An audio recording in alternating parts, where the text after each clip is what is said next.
welcome everyone. Thank you for joining us today for Talk to Your Data and See It on the Map, conversational BI with Pyramid Analytics. I'm Chris Byers, Head of Product for Search here at Mapbox, and we are excited to dive deep into how Pyramid Analytics utilize Mapbox to build a leading business intelligence platform to empower their customers. I have been here at Mapbox for about 3 years and in geospatial intelligence in one way or another for about 20 years. It's my pleasure to be joined today by Joe Beaubien, Vice President of Global Solution Engineering at Pyramid Analytics. Joe, would you like to introduce yourself? Thanks again for that introduction, and I'm really excited to be here today. So yes, my name is Joe Beaubien. I reside in St. Louis, Missouri, if we're keeping track of where everyone's at. And I've been in the analytics industry for about 15 years now, with a number of organizations. Most recently found myself at Pyramid Analytics, which is leading the space in a number of different functions, a number of different personas, how we're addressing the market, and we're going to cover all that today. But it's a place where I found a tremendous amount of value that we're providing for our customers, and just really excited to show you guys what that looks like, especially with our partner Mapbox today. Awesome. Thanks, Joe. All right, so today we're going to go into a little bit of who is Pyramid Analytics, what kind of market challenges and trends are happening in business intelligence these days, what Mapbox generally provides for business intelligence, and then we're going to have a cool fireside chat with Joe and myself. We're going to talk through some of the stuff that's going on in the industry, where things are going, and where both Pyramid and Mapbox can provide some cool solutions. We're also going to have a QA session at the end, and I would like to note there is a QA button in Zoom that you can use to throw in questions anytime you want during the presentation. Please do so. We will follow back up on those at the end. So first, let's talk a little bit about Pyramid Analytics. Can you give us a brief overview of Pyramid and what its role is in the business intelligence market, Joe? Yeah, absolutely. So Pyramid Analytics, as you read through there, brings together the best of data prep, data science, and analytics into a singular platform. And really, it was built, a number of years ago to address multiple needs, but one of the most simple is this idea of a fragmented ecosystem. And we're going to talk about that a lot today because there's a lot of value proposition in how Pyramid addresses these three disciplines within the market. These three disciplines have typically, over the last 15 years, been very disparate operations within different organizations, right? I have my data science team, I have my analyst team, I have my data modeling team, and that was not very efficient, right? We're moving between teams, we're trying to integrate technology that just flat out does not talk to each other, does not integrate. And so we saw a huge gap, a huge opportunity in the market to bring a built from scratch, ground up platform that allows us to address data at scale, right? That allows us to address multiple personas that we're going to talk through today, and use cases across all different industries, right? And so we'll dive deeper into that as we go through here, but that's Pyramid Analytics and how we came to be. Very cool. Thanks, Joe. So from the Mapbox perspective, Mapbox works with a lot of different sides of BI. We work with platform companies, we work with data companies, and we can provide solutions that help with basically all stages of ingestion of data to visualization of data. One of the things that we have as an advantage is a set of canonical geospatial boundaries in our boundaries product that also feeds into our geocoding products and search products, which allow you to standardize, validate, and actually enrich and correct data before it ever goes into the platform. We also have tools that allow you to aggregate or analyze data like isochrones for understanding travel times and distances over space, or movement data, which helps you understand activity at various levels for, say, site selection or retail and competitive analysis and that sort of thing. Of course, we're always very well known for our ability to visualize data in really cool ways, both with like core pleth mapping and with Mapbox GLJS. you can build incredible, beautiful visualizations that will both, allow you to understand data better, but also present that data to the world in a way that's exciting. So let's get started with our fireside chat. To kick things off, let's start by talking a little bit about the data revolution in the industry. Everybody has more data than we've ever had before, but are we actually getting insights that we need out of that data? What do you think are some of the biggest challenges in business and data analytics today? Gosh, yeah. So, your first question, are we getting enough analysis out of it? I think the answer is resoundingly no. I think you'll talk to any individual, at any organization, at any level that says, are you fully getting the value out of your data that you would expect, right? Because of the volumes that we have. We all know how quickly data is growing on a monthly, yearly basis. So some of the challenges with how do you take advantage of all of that data, right? It's complex. Again, I'm going to use the same word over and over. It's fragmented. We have data in all different sources, right? For all different areas of the business. Again, we were allowed for a number of years to run rampant with, I want to go buy this, I'm going to go buy this, right? And I have a whole bunch of data set over here. And so I think we're starting to see some consolidation a little bit with cloud and the cloud sources, but there's still data everywhere. So one of the biggest challenges is, how do I get to all this data? Right? Do I have a point tool that goes to this set of data that's proprietary to it? Or do I have a platform that can look across all your data elements and be able to put its hands, right, or put its hooks into those different areas and work with it? I think that's one of the strategies that we see a lot of organizations going towards, right? I think one of the other big challenges is that right now, to work efficiently and at scale and in a performant way, people are being told, you have to give us your data, right? We're not going to give you the black magic. We're going to take your data, we're going to ingest your data, and then we'll make it work really, really well for you. You can't tell that to healthcare. You can't tell it to finance. You can't tell that to pretty much any organization nowadays, right? And so, the idea of being able to work at scale, right, in a performant way without ever having to move your data is a concept that I feel like it's been around for a long time, but has never really caught on, right? We still see a lot of consolidation and movement of data that I don't think is required or necessary. And so I think, those couple of things are really what's driving, at least it's what drove Pyramid to develop what it drove, what it built. But I think that's a lot of the challenge that we're seeing on a daily basis. There's too much data, we can't get to it. And once we do get to it, man, it's slow. Right. So how do we solve those problems? Yeah. So, and just briefly, for those who are new to the world of business intelligence, can you break down a little bit what a business intelligence platform is and why it's become essential for businesses in today's super data-driven landscape? Sure. So at a broad scope, a business intelligence platform is really meant to drive insights, is meant to drive accessibility to your data, whether it's operational data coming off of your point of service, whether it's CRM data, whether, whatever it might be, ERP data. A business intelligence platform is really designed to access all of those different sources and provide me, the end user, whether I'm in the C-suite, I'm a manager, or someone on the front line, insights and data that I can make a decision off of, right? I think that's the ultimate goal of what a business intelligence platform is trying to do. And that has to be very performant, right? And be able to do that in a very adoptable manner as well, right? So we've seen a lot of tools come and go over the years, but they didn't really catch on. They weren't adoptable. So a business intelligence platform has to be something that, again, multiple different personas, to your data scientists all the way to your cashiers and anyone in between can look at and say, hey, here is what I need to do today, right? Yeah. So, you talk about the limitations of data accessibility, the ability to understand that data and get it all in one place so that you can do something with it. Pyramid Analytics Gen BI platform seems to address this with its generative approach. So can you dive a little bit deeper into the technical aspects of what you refer to as Gen BI?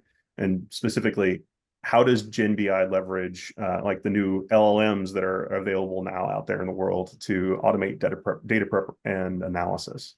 Yeah, so maybe it'd be good to share a screen real quick, a slide on Sure. that one in particular. Let me do that real fast. Okay. So we talked a little bit about the platform and the value here, um, and then we talked about the overall platform approach. But when we talk about Gen BI, I think this is what you're getting at, Chris, right? Mhm. How is this revolutionizing thing? How is this bringing everything under one umbrella? I think it has a component to that, but I also feel like Gen BI, there's an overall strategy. It's not going to solve everything for you, right? There's a misconception right now that I am able to ask it anything and it will provide me the golden standard answer that I can change and revolutionize my business. Magic. That's not right, right. So it's not gonna that's not necessarily where we're at in the evolution so far. Um, but if we think about Gen BI and how it could affect or help your organization, yes, we can bring together there is opportunity out there to bring data together under a common what we consider a semantic layer, right? So that semantic layer basically uh, it normalizes, right? All your different sources. I could have SAP data over here with its own business layer that's already been developed. I could have SQL, Snowflake, whatever it might be. The power of the platform and of what we're talking about here with Gen BI is that I can then take that semantic layer and I can apply an LLM or a large learning model to that. And when I talk about large learning models, I'm talking about the open AIs, right? Everyone's familiar with that one. The Mistrals, the Watson X's of the world, right? And we can allow you to have that conversation with the data no matter where it resides, right? In a single interface, single platform. But there are a lot of things that you have to consider with that, right, Chris? So again, we've talked about this one at the top, the direct access to any data. I don't want to move, again, what would be a large amount of data likely to take advantage of the Gen AI revolution, right? Mhm. And that's really what we're going through right now. I have to be able to directly connect to it and to ask questions and get the results that we need, right? Leveraging a push down query methodology. It has to be functional and secure, right? So I can't feel like I'm punching a hole in my security, and my security can't be looking at this saying, "You're going to do what?" Right? There's no way we're going to expose our Not data, a and fun there's conversation. what's that? So that's not a fun conversation.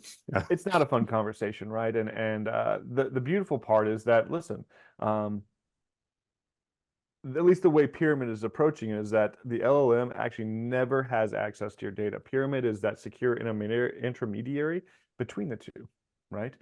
So, we take on the prompt, we take on the question that's being asked, and then we actually run the query directly on the source and take care of that for you, right?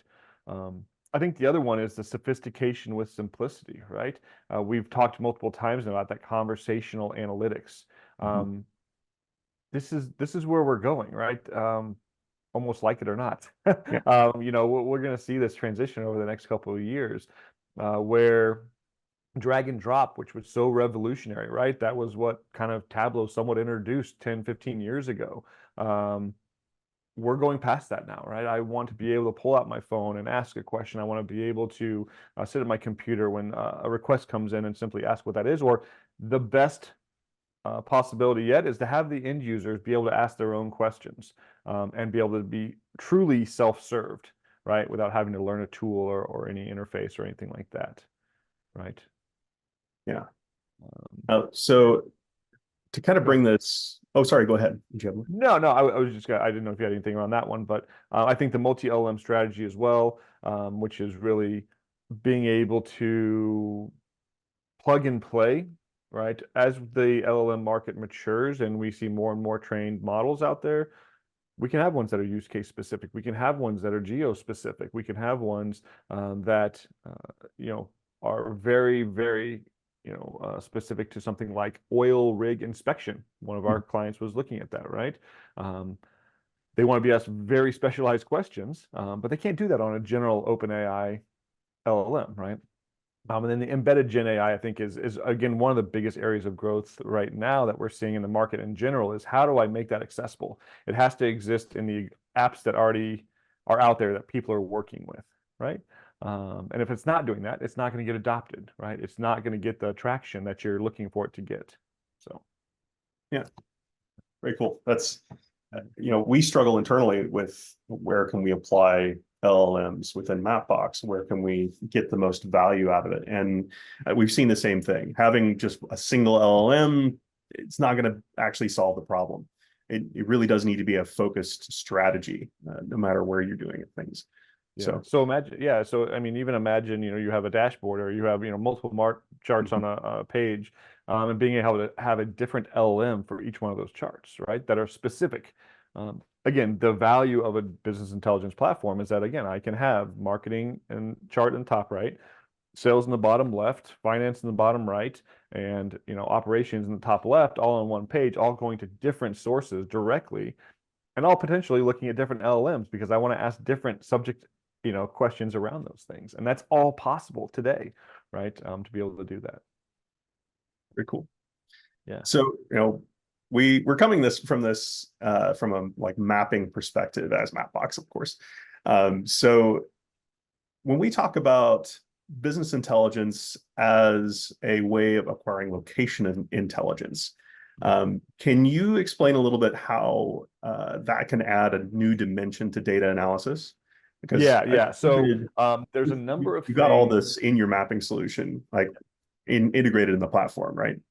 Yeah, yeah. So we have Mapbox fully integrated into our platform at least, and I think most analytics platforms have some type of mapping partnership. I know Mapbox is obviously very, very popular in the BI space.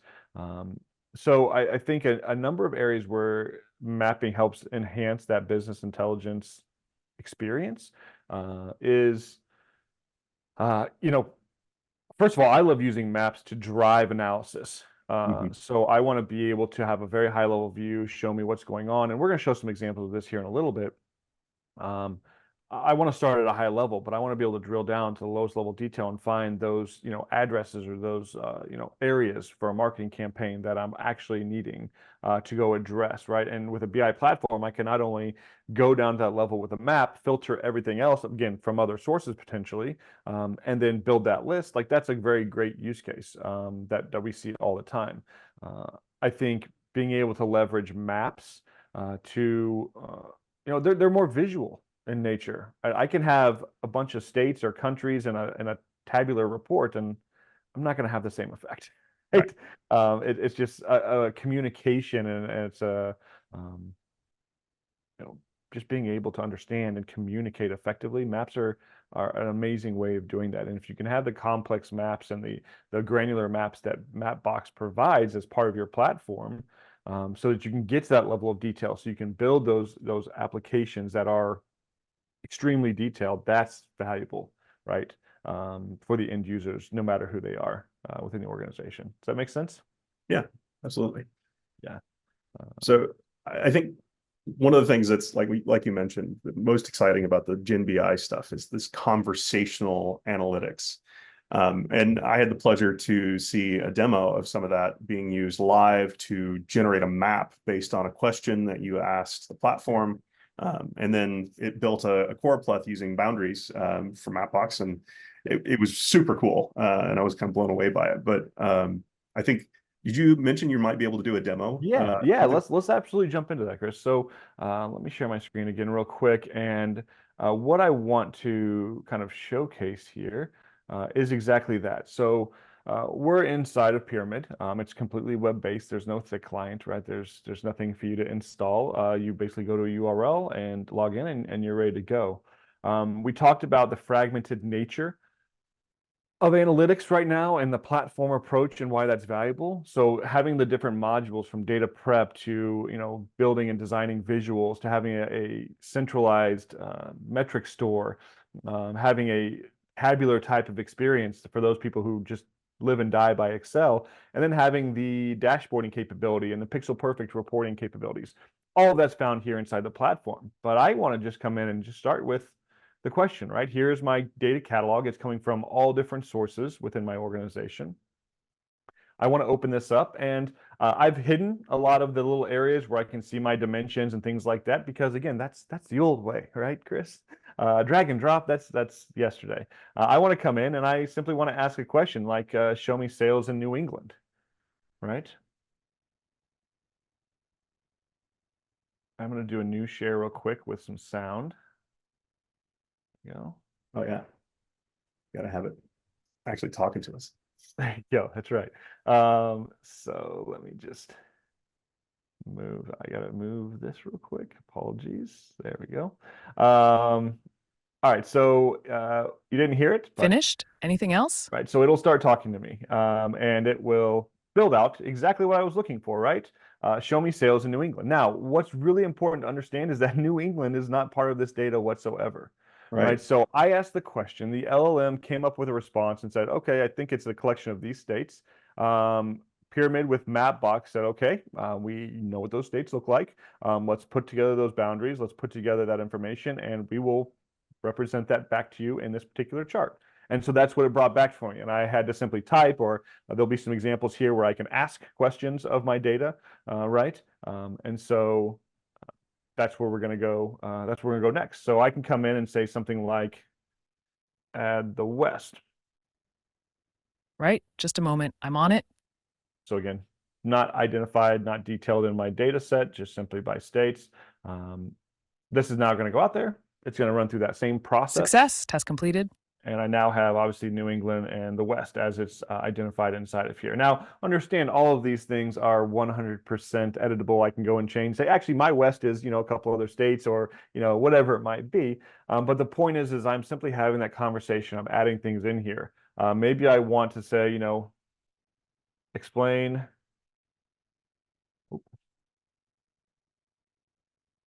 sales in the West. Maybe spell sales right at least, which it would have probably figured out on its own anyways. But there we go. I need a few seconds here to work it out. So now we're going beyond just geocoding and finding these shapes, Chris, like you were talking about. I'm actually able to come in here and say, explain to me what's going on, right? California clearly has my highest level of sales. What's going on there? Almost there. Right. I'll be right back with you.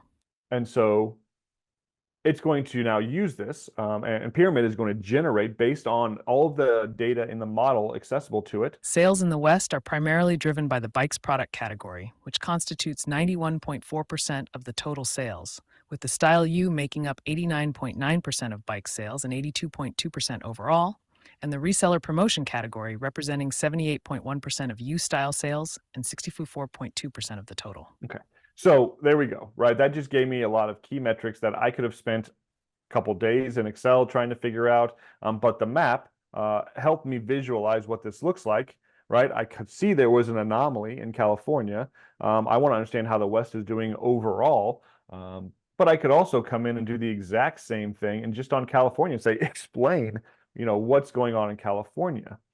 So these are the types of insights, whether I'm an analyst, whether I'm an end consumer who can do this exact same thing, I can see, okay, here's what's happening. It's the U style, right? The reseller promotion category, didn't talk about that. And I have my narratives that are all updating. I also have the ability to dive in here and say, okay, I want to dice, which is drill anywhere.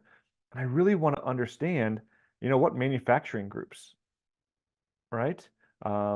And it's obviously newcomers where I'm seeing the most of it. That's great. Now I want to actually come in and I want to see my model names. What ones are selling the most right now from a California perspective?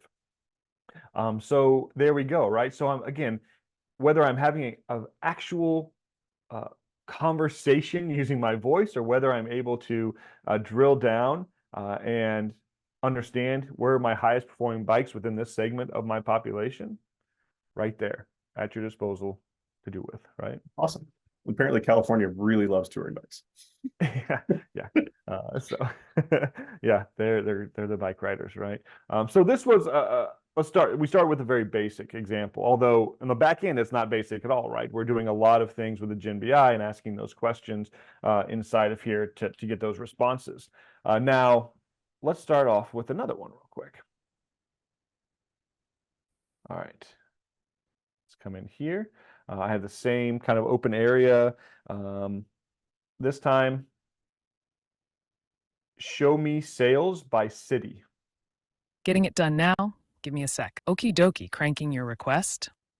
So for this data set, this is 8 years of sales data. It's all over the globe, right? It's all done. So I have lots of cities. um, That's a this is ton. another great use for a map, but it's not, from an analytics perspective, overly helpful. Other than I can see a couple green dots, ones where my sales are lower or higher, and things like that. So this Mapbox map did what it was supposed to do. Understand that I could come in here, I can change the different types of maps inside of here. I have my different geospatial defaults I can set from country perspective, my zooms, my auto centers, all the things in here that you would expect, right? And this is good, but this isn't really what I need. What I need is to understand, focus on cities within 200 miles of New York and only show sales above $10,000. Reviewing your request. Hold on, please. Getting something together now. So this is taking it a step further, right? Before we showed how Mapbox can help us build the geolocations, or the kind of the areas, the West, New England, stuff like that. Now I'm asking it to actually do I need a little geodesy more time. Success. within Task the completed. platform. So what it's now showing is, okay, I just was able to put together a 200-mile radius around New York City. I found all of my customers, and I also filtered based on sales over 10,000. That seems fairly simple. It's something like a question you would ask all the time, but there's a lot that goes in behind there. There's wear conditions, right? There's all kinds of stuff. You're doing geospatial analysis basically by asking a question. Correct. Yeah. Yeah, exactly. And this is, again, what we're kind of where we're seeing a huge emphasis in the market right now is just tell me what you want to see. What do you want to look at? How do you want to see it? And, we'll do our best to make sure it looks exactly how you're expecting it to look, but still provide you the flexibility to come over here and make changes and do things as needed, right? That's awesome. Platform perspective. Yep. Okay, let's try another example. This is another fun one. I really like this one. So for this one, compare sales to product returns across all states and show a regression of sales to returns.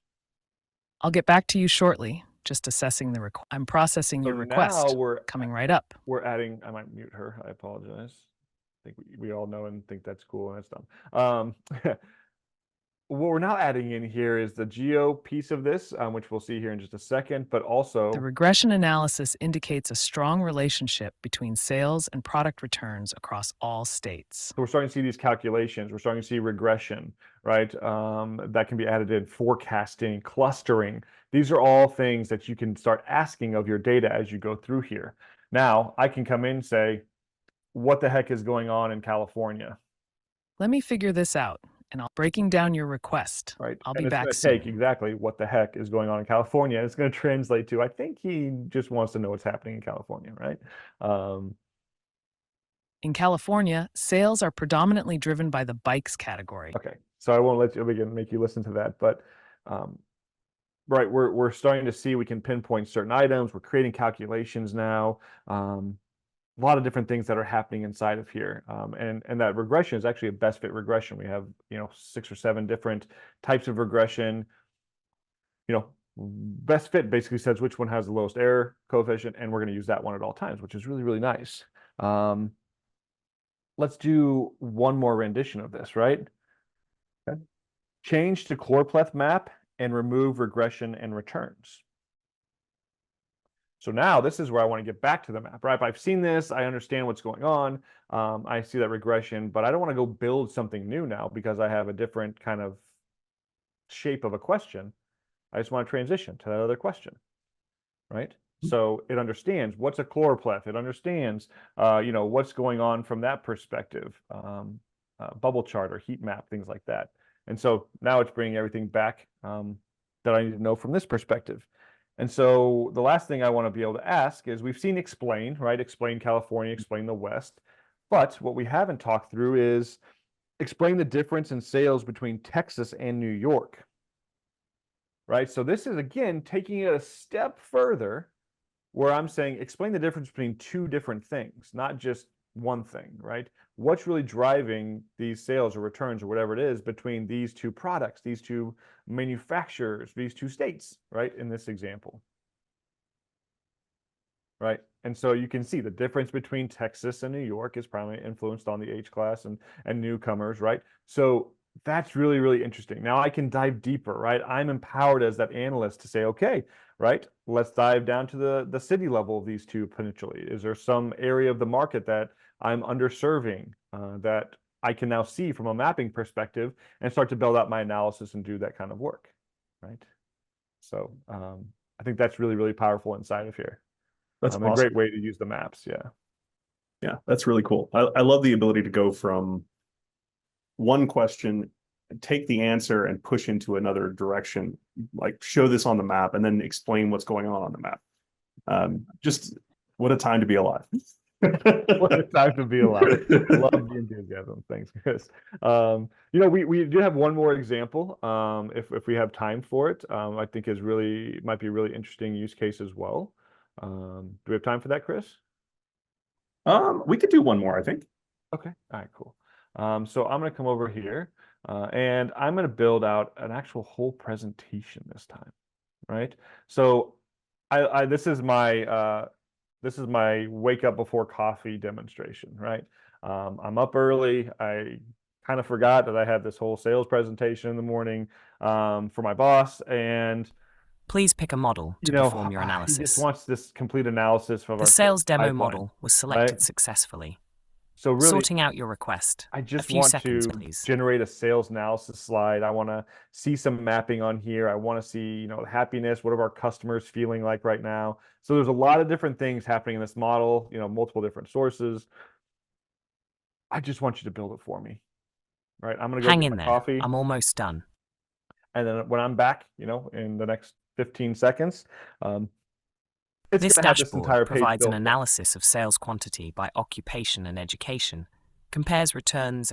All right. So not only did it build this map out for me that's looking at state and the satisfaction of my customers, right? And it's also looking at returns, right? So high returns, low satisfaction, right? You get it. It's also building out this other analysis, KPIs. And when I run this, right, I'm slicing by my different years. And one of the things I love as well is that as things change and move around, because it is completely live going against everything, I'm getting my insights as well. So these are automatically being derived off of everything that it sees on this page, all the data. So this is your snapshot of what's happening. So all of that just happened very, very quickly, right? I didn't have to think about it too much. And I can click on any one of these, say California. And then when I talked earlier about letting the map derive the analysis, this is what I'm talking about, right? I love using the maps to say, okay, California, we have high number of returns, right? It's also where we sell the most. We know that from our original analysis. So maybe there's a correlation there. But they have generally pretty high satisfaction. So, what's going on? So I can see what types of promotions are working best, right? I can see what occupations are buying our product. And look at that. And it's all in the context of California, right? So allowing that map to drive that experience. And again, now that it's built and this is deployed, because I just built it, I save it, it's now ready to be deployed. No matter who I am, no matter what my technical sophistication is, I can start getting the insights, right? So to wrap all of that kind of up for you, Chris, like the operational efficiency gained with that platform, and then you throw Gen BI on top of it, it's a no-brainer for a lot of organizations, which is why we're seeing such a heavy pivot to this platform approach rather than, okay, I'm just going to go buy a Gen BI tool. I'm just going to go buy this one other thing for 10 grand and that'll solve my problem. It's not, right? This is the approach that we're seeing a lot of traction with right now. Make sense? Yeah, absolutely. Okay. Excellent. Well, thank you for sharing that. That was awesome. Yeah. And before we wrap up and go to our Q&A, what are some key takeaways that you think you'd like to leave the audience with today to help build more data-driven BI future? Yeah. So from a platform perspective, right? I always tell people embrace the complexity, right? Embrace complexity of all different kinds within the organizations. There's so many times we get into these situations and it's, hey, you know, we're going to start with this really simple use case. You know, because we understand it's difficult to move data from here to here and to do this process and to move it here, right? I want to embrace the complexity. So don't shy away from it. Really drive the complexity because that's where you're going to see the most value from that perspective. I would also say rethink how your end users and all of your different users are interacting with data today, right? Are you still working in spreadsheets? You know, for some instances, that's fine. People love spreadsheets. Are you able to have that conversational nature? Are you able to ask those secondary, you know, tertiary questions along the lines with your, you know, with your data from an end user perspective? So I think there's a lot of the market that's starting to look there, right? How, you know, self-service is evolving. This is how people need to start dealing with it. And how are we going to address that? And then I think lastly, and I'm going to bring it all back from the very beginning, realize that that fragmented ecosystem that you may live in today does not have to be the standard, right? We've evolved enough from a platform perspective, and not just Pyramid, but the market. You see a lot of consolidation. There's enough of an evolution now that you can have a platform that addresses different personas, data modelers, and the modeling of the data, to the analytics, to the data science, to the delivery of insights out to the non-technical end users. You can actually get all of that in one platform now. So those inefficiencies, the costs associated with those inefficiencies, they don't have to be the status quo anymore. So really challenge yourself to think about how we have architected our analytical ecosystem. Cool. Well, thank you, Joe. Yeah. I'm going to go ahead and bring up our Q&A section. And by the way, as a reminder, folks, you can put your questions into the Q&A thing and the bottom of Zoom. We will answer those live as they come up. So feel free to throw that in. I think our QR code here goes back to Mapbox website. Oh, we have a question come in. Let me see here. So is boundaries data from Mapbox available for download or just through this online service? So this is relating to the Mapbox boundaries product, I think.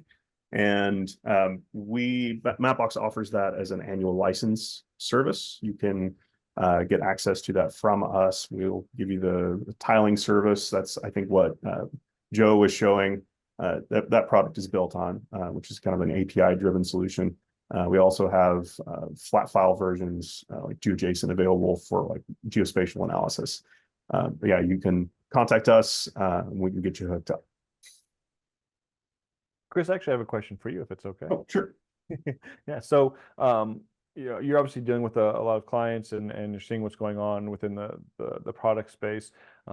What are some of the things that you're seeing from an analytics perspective that people are asking for, or I guess what are you excited about that's coming in the product that could be used from an analytics perspective?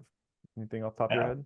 So actually, that's kind of what drove us to start offering boundaries as a flat file rather than just keeping it within the tile service, because the tile service, it's really great for visualization, for joining, and for like building really fast maps. But if you needed to do something like calculate acreage out of a particular parcel of farmland and then like understand what's going on with crop yields inside that, or like being able to union various features and have a separate thing for doing analysis, it doesn't really solve that problem. And as you were saying, like there's more drive towards integrating geospatial analysis in an easy way as a part of this whole business intelligence problem. Because before we've had GIS people, right, they're the ones that have to do all the work in order to answer these questions. But now with this widespread access to just being able to ask a question and then see it on a map, geospatial analysis is open. So I think that's one big thing, flat files, that opens up a lot. But you know, outside of my little realm, I think one of the things I'm most excited about is we have a product called isochrones that shows as a polygon how far you can travel from a particular point in a particular amount of time. And there's a ton of really cool use cases for that. It uses like walking, driving, traffic. Um, I just think it's super cool, and I use it for a lot of internal analysis. So it's useful for like advertising, catchment, and then also infrastructure type use cases. But Very nice. Very cool. Okay. Nice. Oh, so we have a question, I think, for you, Joe. Can you create custom map layers in Pyramid for Mapbox maps? Yes, yes, you can. So we work off the GeoJSON file type, which you can get from the Mapbox. And so we have clients that are using that and basically bringing those in through our platform. So yes, our geospatial shapes and shape files, all of that are fully extensible. So yeah, absolutely. Okay. So another person asks, well, first, thank you for your presentation for interesting AI features on top of analysis platform. I want to ask, in the amount of data points you're dealing with, is it in the thousands, millions, or billions? Also, what would be appropriate layers for such large amounts of data points? Yeah, that's a great question. So the data sets that I was using, in particular, the 8 years of data, that's in the tens of millions of records. So it's decent sized. I think for mid to large scale companies, we're starting to see the normal is in the billions, which we absolutely work with. We have one client in particular that runs all claims processing across the United States for dental practices and dental insurance. So you can only imagine the terabytes of data that we go through on a daily basis with all those claims and all of the information that goes through. So we really see a wide range, but I think the tens of millions is pretty standard nowadays. Billions and tens of billions are probably becoming more commonplace. But that's generally the scale that Pyramid is working at. We can obviously do smaller. That's not really a big deal, but that's typically what we're seeing. And then as far as the shapes, I mean, you're absolutely right. I think the value of some of the Mapbox layers and some of the custom shape files is, starting at a high level with that much data and understanding it aggregated at, the regional level, right? Or even at the state or country level, I think is where a lot of people start. And you saw the dice capability that I showed in the platform, the drill anywhere capability. I like to always start maps at the highest level possible that the data provides, and then use that dice to drill into the next layer, drill into the next layer, right? And go down, we have examples, and I didn't bring it, I didn't show it, darn it. But at the address level, right, I can go down to individual, longitude, latitude, geocoded locations and say, this is someone's house, right? This is a patient, right? And here is our healthcare facility. I want all patients within 10 miles, right, of this. And then I want to see actually outside of that 10 miles who are coming to us that are outside that standard range of availability, right, for a hospital. Why are they coming to us, right? We have another facility that's actually closer to them. They know about that facility, right? So there's a lot of different use cases there. But again, starting at the highest level and then being able to drill down to that address level, I think is the approach that we see a lot of people taking. Because it doesn't do any good, like my city example where I had, 5,000 cities on a map. That doesn't do me any good. Yeah. You can't pull it out. I actually want to call it, that's when I was talking about isochrones, that's a super cool use case for that. If you're looking at like actual travel time from a hospital from healthcare or to healthcare. Yeah. Oh, let me see here. How do you identify property address from latitude and longitude? So actually, I can take this one. This is a straight up reverse geocoding use case. So I can't remember, Joe, if this is integrated in Pyramid or not, but from Mapbox perspective, if you use our geocoding API, you can provide it a coordinate, that long, and get back either the address at that location or some geo context for that location. So it could be like the postcode, the region, district, state, country, that sort of thing, in response to that coordinate request. Joe, do you have Yes. a coding So I don't implementation? know if we have that all of that information fully into Pyramid yet. I love what I just heard from you, Chris. I think right now we take longitude and latitude, and we can pull out a geocode, point that we can drop on a map. With address, it's actually categorization for us in the semantic layer. We know how to parse address, and we can find a singular point for that address on a map, and that's something I'm sure we do in conjunction with Mapbox as well. So yeah, I'm really interested though, Chris, in seeing how we can get a little bit more detail around those locations from longitude, latitude. That's really cool. Yeah, we should talk more about that. Yeah. Okay. Let's see. What is your opinion? How does AI help for geoinformatics in data analysis? This one might be for you, Joe. Yeah, so I think we touched on that a little bit, but if we talk about the value of mapping, as kind of what I'm getting out of that from an analytics perspective, is that, Chris, am I I think kind of so. interpreting it correctly, you think? Yeah, I think that's where that's headed. Yeah. So again, I think being able to visually understand, from a visual perspective, what metric I'm looking at, being able to use it to drive other analysis on the page. I think being able to drill down and get to that granular level, that again, you're not going to get in any other chart type. You're definitely not going to do it in a tabular type report, right? So I think the value is that I can see the anomalies. I can go in on those anomalies in a more visual way and get to the answers that I need at whatever level the data allows me to go down into. Mhm. Right. So I think it's a great visual exploration tool, if you will, Yeah. to be able to come up with that analysis. Yep. Let's see. We are using in-house boundary data, but it's really time consuming to keep it up to date. You mentioned boundaries flat files this year. Can you share specific examples or a demo?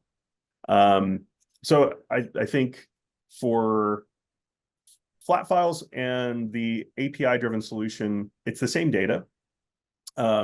So actually, the stuff that Joe was showing in his demo, that's built off of the same data that we were talking about there. It's just in the tile service solution. So when we're talking about keeping data up to date, though, that's our team's specialty. We have a bunch of geospatial experts. We have a couple of geodesists on the team who are really knowledgeable about location and experts in that field. And then we also have a number of feeds that we monitor to know when boundaries are changing globally. So like when we have a disputed boundary that changes, or where that is and who thinks it's what particular way. All of that flows in, and then we build canonical boundaries to go along with that from like the canonical sources. So we have regular updates. We're actually just about to release an update. Spoilers, but a couple weeks, you're going to get a note if you have a boundaries license saying that we've got 4.4 coming out. Those will be regional. So we're updating Asia, for instance, this next one. And everything in there should be up to date from our last changes, from like the districts that are changing and everything else. So, and I guess we do have a demo there from Bing. You can go in there and see how that flat file data works if you're interested in it. So thank you.